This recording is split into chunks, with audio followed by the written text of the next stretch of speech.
मकर संक्रांती 2026. नमस्कार मित्रांनो, श्री स्वामी समर्थ. मित्रांनो, यंदा मकर संक्रांती 2026 मध्ये 14 जानेवारीला एक अत्यंत दुर्मिळ योग तयार झालाय. कारण याच दिवशी मकर संक्रांती आणि षटतिला एकादशी दोन्ही एकत्र आल्या आहेत. म्हणून आज हजारो महिलांच्या मनामध्ये एकच प्रश्न आणि एकच गोंधळ निर्माण झालेला आहे. तर संक्रांतीचा सण आहे आणि एकादशी देखील आहे. तर संक्रांतीचं करायचं की एकादशीचं व्रत करायचं, दान करायचं की उपवास करायचा? तर आजच्या व्हिडिओमध्ये तुम्हाला हा गोंधळ तुमचा मिटवणार आहे मी.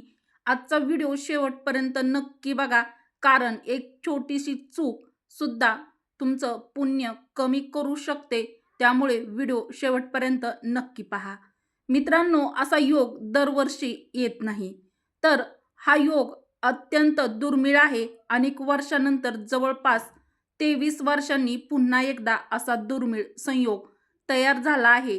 म्हणूनच आज या व्हिडिओमध्ये आपण काय करायचं आहे यंदाच्या संक्रांतीला आणि षटतिला एकादशीला, तर काय टाळायचं आहे आणि नेमकी कोणती चूक ज्या पण आपल्याकडून नकळतपणे होत असते, आपण जाणून बुजून तर करत नाही, तर ती चूक करू नये हे अगदी सोप्या भाषेत समजून घेणार आहोत. मित्रांनो, व्हिडिओ पुढे सुरू करण्याआधी कमेंट बॉक्समध्ये जय श्रीकृष्ण किंवा श्री स्वामी समर्थ नक्की टाईप करा आणि व्हिडिओला एक लाईक जरूर करा व आपल्या मराठी रोहिणी किचन चॅनलला सबस्क्राईब केलं नसेल तर सबस्क्राईब देखील जरूर करा. आधी आपण हा दुर्मिळ योग समजून घेऊया.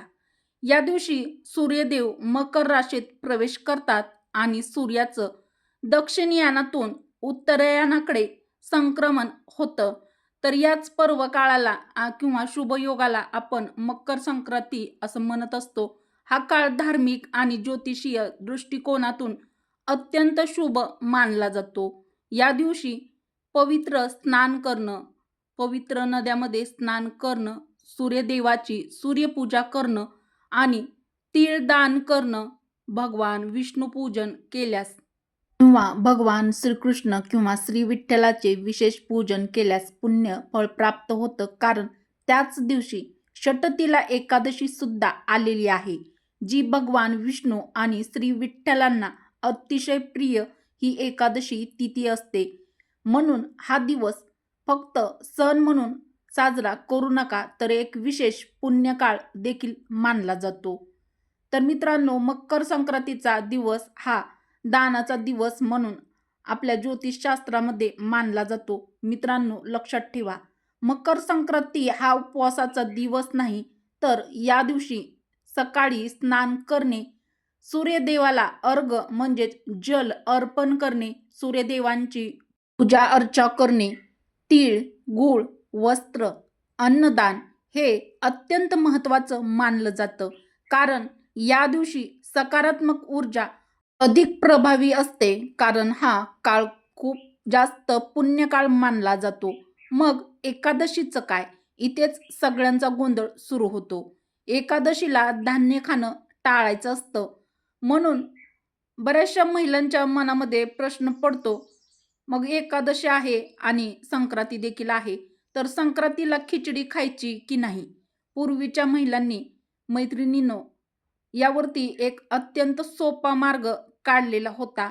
तर या दिवशी मकर संक्रांती दिवशी दान हे संक्रांतीसारखं करायचं आहे आणि आपल्याला आहार हा एकादशी सारखा करायचा आहे. म्हणजेच दान करा, पण धान्य खाणे, जेवण करणं टाळा. तुम्ही दूध फलाहार घेऊ शकता.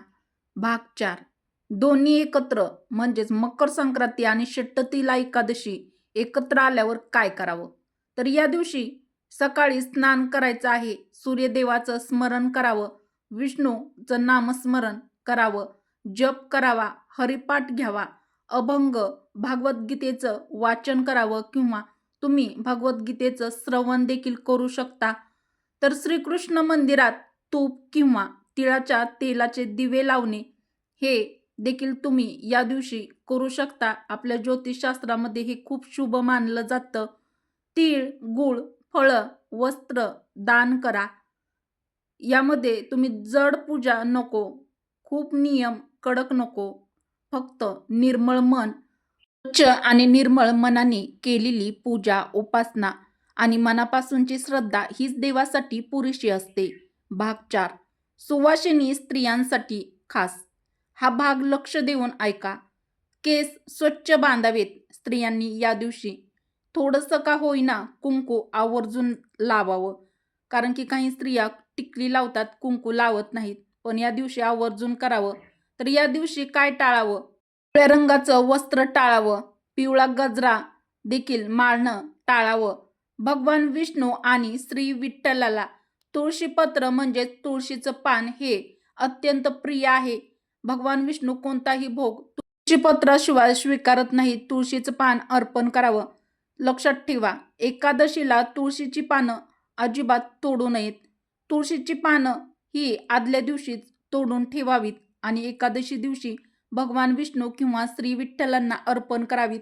एकादशीला तुळशीला पाणी चुकूनही देऊ नये, कारण त्या दिवशी तुळशी माता या भगवान विष्णूसाठी किंवा श्री विठ्ठलांसाठी निर्जला व्रत करत असतात. जर आपण चुकूनही या दिवशी तुळशीला पाणी किंवा जल अर्पण केले तर त्यांचं व्रत हे भंग होऊन आपल्याला दोष लागू शकतो. तर या दिवशी काय टाळायचं आहे? या दिवशी धान्य सेवन करायचं टाळायचं आहे. जर तुम्ही उपवास एकादशीचा धरला असेल तर यामध्ये राग, भांडण, अपशब्द, इतरांना बोलणे, इतरांची निंदा करणे हे टाळल्यास या दुर्बल योगाचं तुम्हाला अधिकाधिक योग्य पुण्यफळ मिळणार आहे. निष्कर्ष मित्रांनो, यंदा मकर संक्रांती आणि षट्टिला एकादशी एकाच दिवशी आहेत.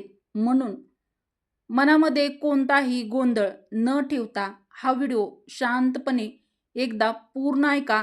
कारण शास्त्र काय सांगतं, एक छोटीशी आपल्याकडून नकळतपणे झालेली चूक सुद्धा आपण केलेलं पुण्य कमी करू शकते. मैत्रिणींनो, तुमच्यासारखाच इतर मैत्रिणीच्या मनामध्ये देखील हाच गोंधळ असेल तर हा व्हिडिओ त्या मैत्रिणींपर्यंत जास्तीत जास्त शेअर करायला विसरू नका. व्हिडिओ आवडला असेल तर व्हिडिओला लाईक करा, बहिणींना, मैत्रिणींना शेअर करा व आपल्या मराठी रोहिणी किचन चॅनलला सबस्क्राईब देखील नक्की करा व कमेंट बॉक्समध्ये जय श्रीकृष्ण किंवा श्री स्वामी समर्थ नक्की लिहा. चला तर मग परत भेटू अशाच एखाद्या नवीन आध्यात्मिक माहितीसह. व्हिडिओ शेवटपर्यंत पाहिल्याबद्दल तुमचे सर्वांचे मनापासून धन्यवाद. श्री स्वामी समर्थ. जय श्रीकृष्ण.